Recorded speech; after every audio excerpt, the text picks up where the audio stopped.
Hey everyone, welcome back to my channel. I am Timmy Treacle, also known as Horror Fan for Life.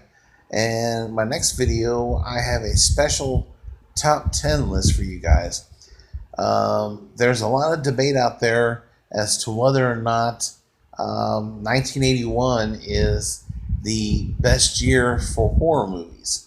After extensive research and checking out every year for horror movies, I have come to the conclusion that, in my opinion, 1981 is the best year for horror movies.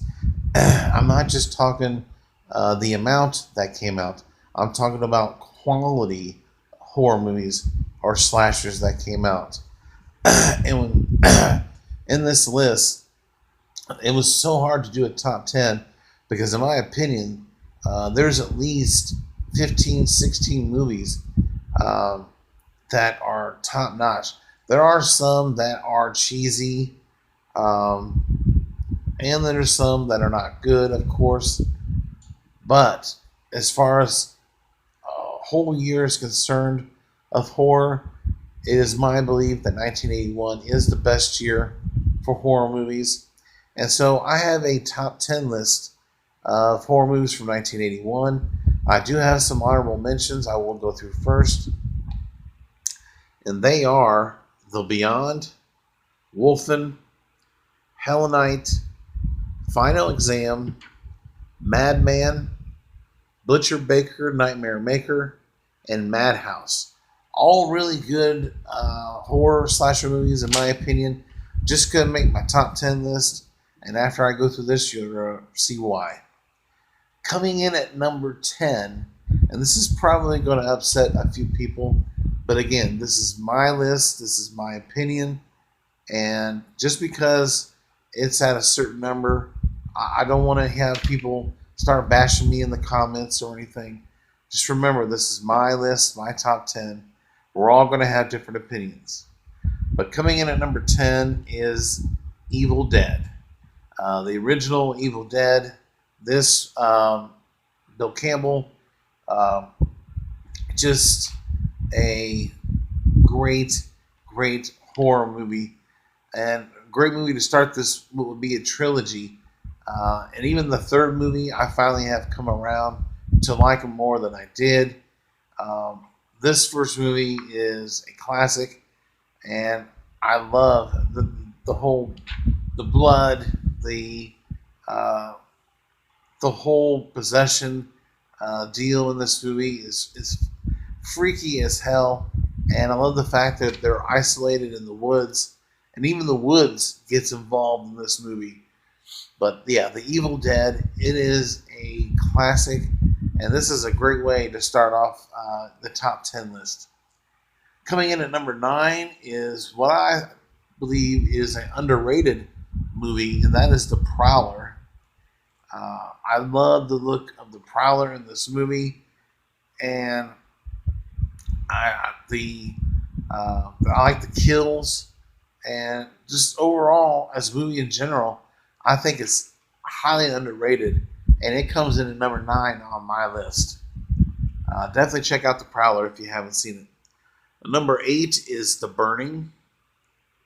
Number 7 is Hospital Massacre. Number 6 is The Funhouse. Number 5 is Happy Birthday to Me. Love that movie. The twists in the movie are freaking awesome. I like the kills as well. And just overall, it's a great movie. Number 4 is An American Werewolf in London. Number 3 is Halloween 2. Number 2 is My Bloody Valentine. And my number 1 favorite horror movie or slasher movie of 1981 is Friday the 13th Part 2. My top 3 movies for 1981, all slasher movies, and 2 of which are sequels, which I think are great sequels. And then, of course, the original My Bloody Valentine is in the middle there. But Halloween 2, I think this is a great sequel to the original movie. I love the fact that it takes place on the same night, picks up right where we left off, and it's more fixed on being in the hospital for most of the movie, which I enjoyed. I love Michael sneaking around the hospital on the grounds, going down the halls, uh, just going and doing what he does. And in this movie, he's more vicious. The kills are fantastic in this movie, and I love the look of Michael.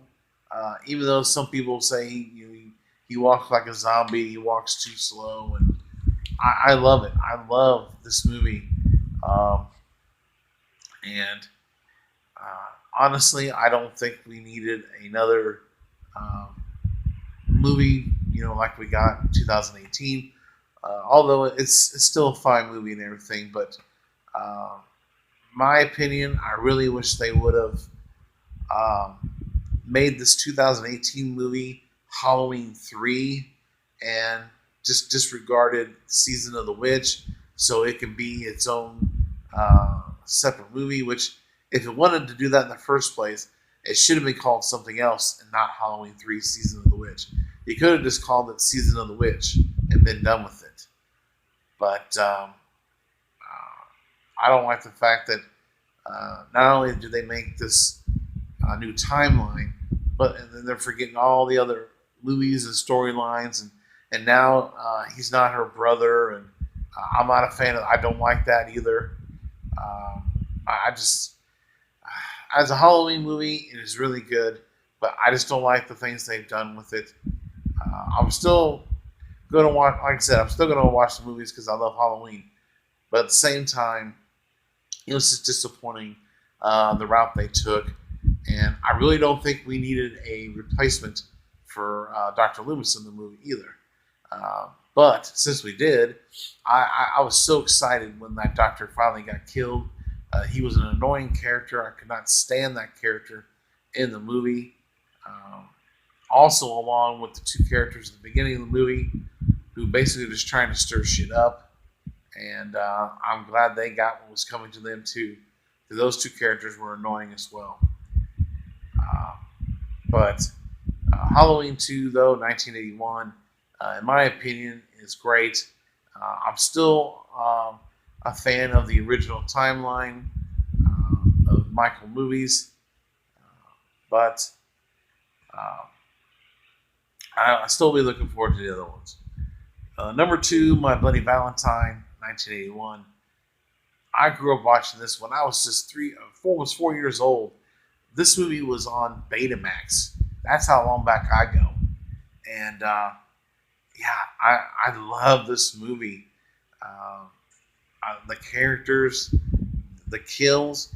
If it wasn't for the freaking Motion Picture Association of America basically just ripping this film apart as far as the kills go, um, this movie would have been even better had the MPA just left it alone. These are supposed to be scary, gruesome movies. It could have been given an NC-17 rating before a triple X rating. I mean, that's just one thing that irritates me about the Motion Picture Association of America. Um, Now they're a little more lenient, but going back and watching what they had cut out, to me, it's not all that bad. I mean, we see, for example, the shower kill in My Bloody Valentine, where he impales her on the shower. Um, when you actually see the whole thing, it's not all that bad because we see now in horror movies where they're shoving bottles down their throats, phones down their throats, and all kinds of stuff. So I don't see what the big deal is.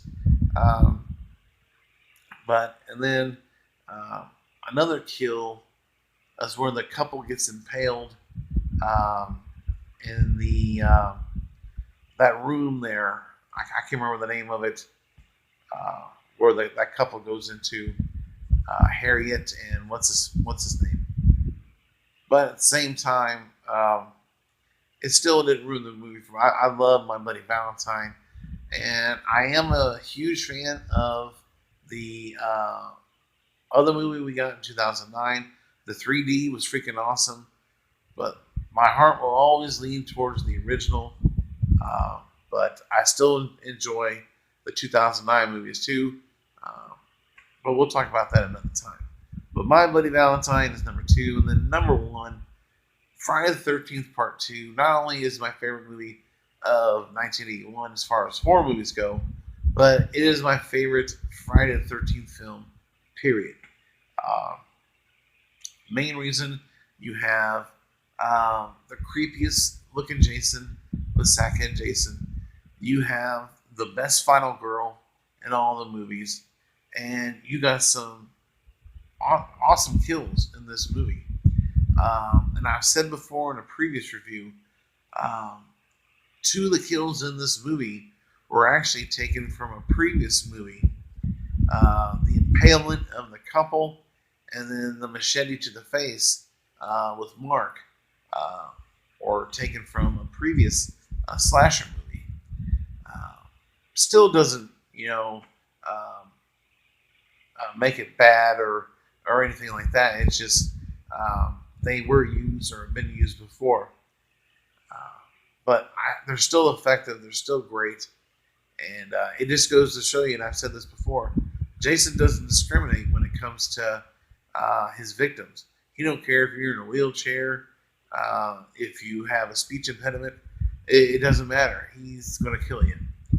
But Friday the 13th Part 2, I love this movie. Amy Steele as Jenny.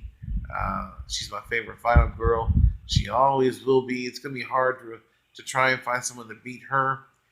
I really wish she would have done Part 3. Nothing against the final girl we got in there or anything, but I would really have loved to see her reprise her role in the movie. But even if she did get killed off, in the first act, maybe in the second act, still I would have loved to have seen her in the movie. But if I had my way, she would be the final girl in number 3 as well. That's neither here nor there. But there you have it. That is my top 10 horror movies of 1981. And in the comment section below, give me your top 10 horror movies of 1981. And do you consider 1981 to be the best year for horror movies? Let me know in the comment section below. Let's have a great discussion about this. All I got to say is just be respectful in the comments when you leave them.